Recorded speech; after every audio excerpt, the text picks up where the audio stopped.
Tuhan punya cara elegan buat membungkam si mulut nyinyir dan iri hati.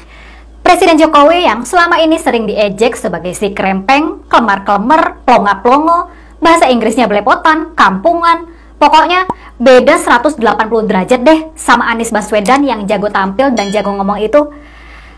Ternyata sekarang Tuhan menunjukkan kepada kita semua apa itu esensi dari seorang pemimpin. Sejak kemarin, Presiden Jokowi berada di panggung tertinggi dan seluruh dunia menatap kepadanya.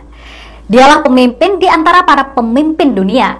Dialah pemimpin yang memimpin para pemimpin negara-negara besar dunia untuk berdialog, bermusyawarah buat menghasilkan keputusan penting untuk dunia yang bakal mempengaruhi hidup dan masa depan miliaran umat manusia. Si krempeng, si kelemar-kelemar, si tukang kayu yang sering diejek plonga-plongo, yang bahasa Inggrisnya belepotan itu, kok bisa dia yang sekarang memimpin para presiden, perdana menteri, hingga raja dari berbagai penjuru dunia buat berembuk bersama? Kok bisa ya, Dun? Ketemu lagi dengan saya, Rini Budoyo, di Hot Topic. Dan yang lebih istimewa lagi, kita menyaksikan gerak-gerik keakraban di antara Jokowi dan para pemimpin dunia itu. Semuanya serba cair, ramah, dan akrab. Sama sekali nggak kaku dan serba protokoler. Kita bisa menangkap kesan itu. Semua pemimpin dunia percaya dan menghormati Jokowi. Bahkan nggak sedikit yang terkagum-kagum sama Jokowi. Dan ini tentu saja bukan tanpa sebab, bukan tanpa alasan. Alasan yang paling utama, sekarang ini Indonesia, negara yang dipimpin Jokowi, kita berdiri tegak sebagai satu dari sedikit negara yang sejauh ini terus mampu bertahan, bahkan tetap bertumbuh di tengah-tengah badai krisis ekonomi dunia, di tengah badai krisis pangan dan krisis energi. Padahal negara-negara lain, negara adidaya sekalipun, Amerika Serikat dan negara-negara maju di Eropa sekalipun, mereka semua sedang sempoyongan. Rakyat mereka bahkan terancam kedinginan di musim dingin tahun ini. Pasokan energi buat memanaskan pemanas-pemanas ruangan sedang terhambat. Dan mereka nggak punya solusi untuk mengatasi masalah ini. Dan lembaga ekonomi dunia itu, IMF, pantas saja menyebut Indonesia sebagai titik terang di tengah kegelapan. Ketika dunia terguncang, Indonesia memberi bukti bahwa kita bisa mengatasinya. Dan karenanya pantas juga bahwa para pemimpin dunia menaruh respek yang tinggi kepada presiden kita, Presiden Jokowi. Oke, sebelum dilanjut pembahasan ini, saya ingin kasih ajakan dulu nih. Saya ingin mengajak Anda semua buat menonton sebuah film yang diproduksi oleh sahabat kita. Namanya Pak Hartono. Ini film dengan tema toleransi dan cinta NKRI. Cocok kan? Judul filmnya Uti Deng Keke. Uti adalah panggilan akrab anak laki-laki di Gorontalo, daerah yang penduduknya mayoritas muslim. Sementara itu, Keke adalah panggilan akrab anak perempuan Manado atau Minahasa, daerah yang mayoritas penduduknya Nasrani. Jadi, Uti dan Keke ini berbeda budaya, beda keyakinan. Tapi ternyata, mereka bisa berteman akrab dari bangku sekolah dasar dan juga berani mempunyai cita-cita tinggi. Nah, film Uti Deng Keke ini mengisahkan soal persahabatan mereka dan budaya toleransi yang sebetulnya sudah mengakar di bangsa kita. Film ini bakal tayang perdana besok, 17 November dan merupakan film keluarga. Jadi, ajak keluarga, anak-anak nonton film edukasi ini. Selain dapat hiburan, bisa ketawa-ketawa juga soalnya ada komedian Mongol stres yang juga main di film ini. Buat kalian yang penasaran, ini cuplikan filmnya. Dan nanti di akhir video ini kita akan puter trailer panjangnya. Nonton ya. Non pernah belajar di sekolah tentang Bhinneka Tunggal Ika. Berbeda-beda tapi satu. Pandai kutek non. Pak, orang tetap menjadi ke Gorontalo. Sebagai seorang prajurit, ada dua panggilan yang tidak bisa Papa tolak. Yang pertama, panggilan Tuhan. Yang kedua, panggilan negara. Dan ini panggilan negara. Siap, Komandan. Jale Sepa Jaya Mae.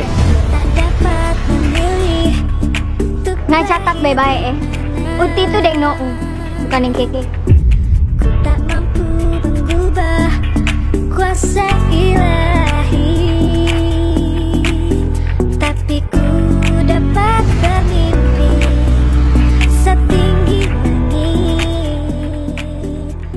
baca supaya ada pertolongan Tuhan.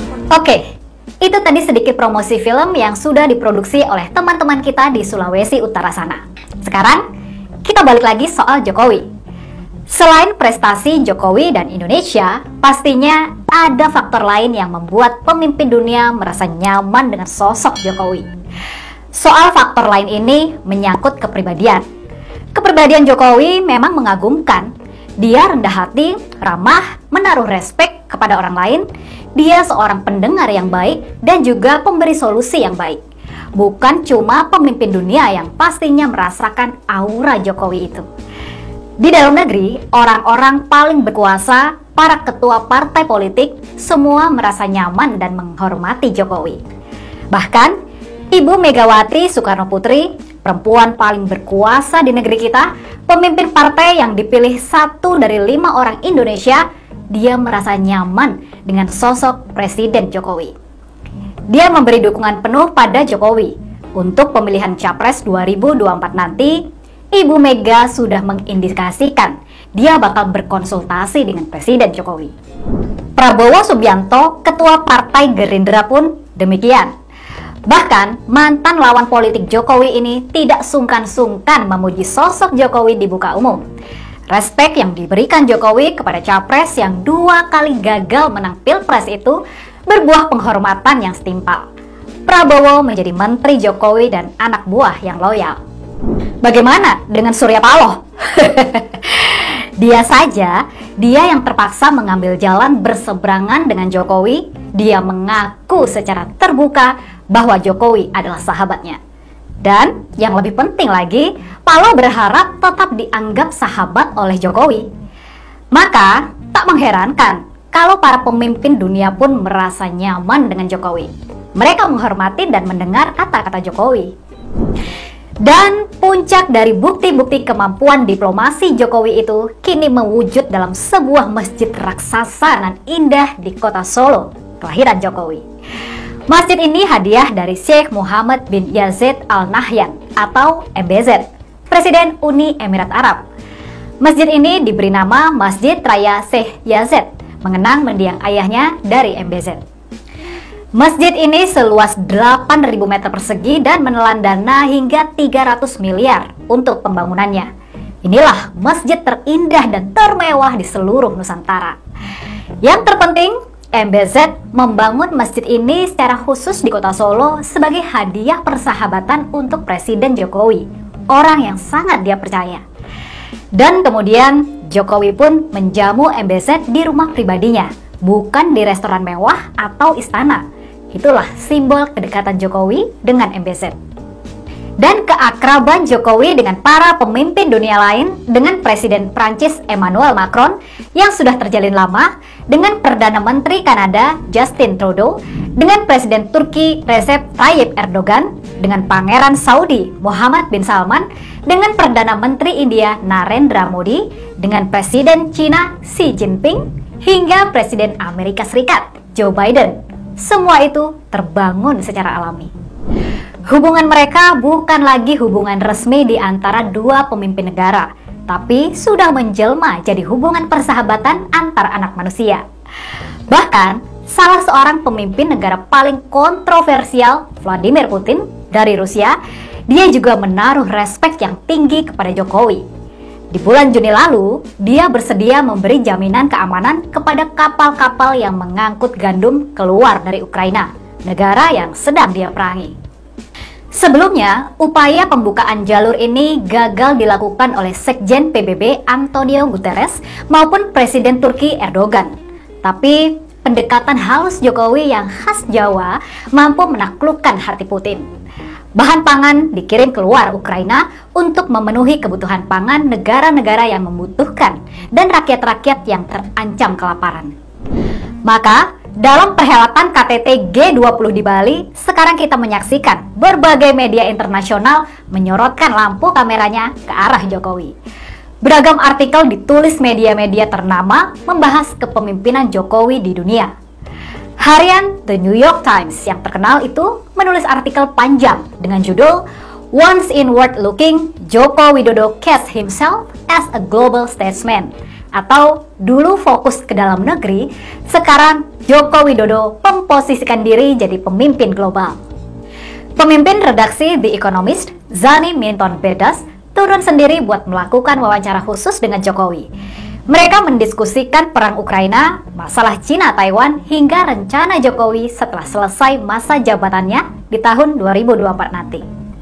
Ya, sekarang si krempeng, si kelemar-kelemar, plonga-plongo, si tukang kayu yang bahasa Inggrisnya belepotan itu, dia berada di panggung tertinggi dan seluruh dunia menatap padanya. Dia memimpin para presiden, perdana menteri, hingga raja dari berbagai penjuru dunia buat berembuk bersama di Bali, mencari solusi bagi berbagai persoalan yang dihadapi umat manusia. Dan soal lokasi, di Bali, bukan di Jakarta. Ini juga sesuatu yang istimewa pastinya.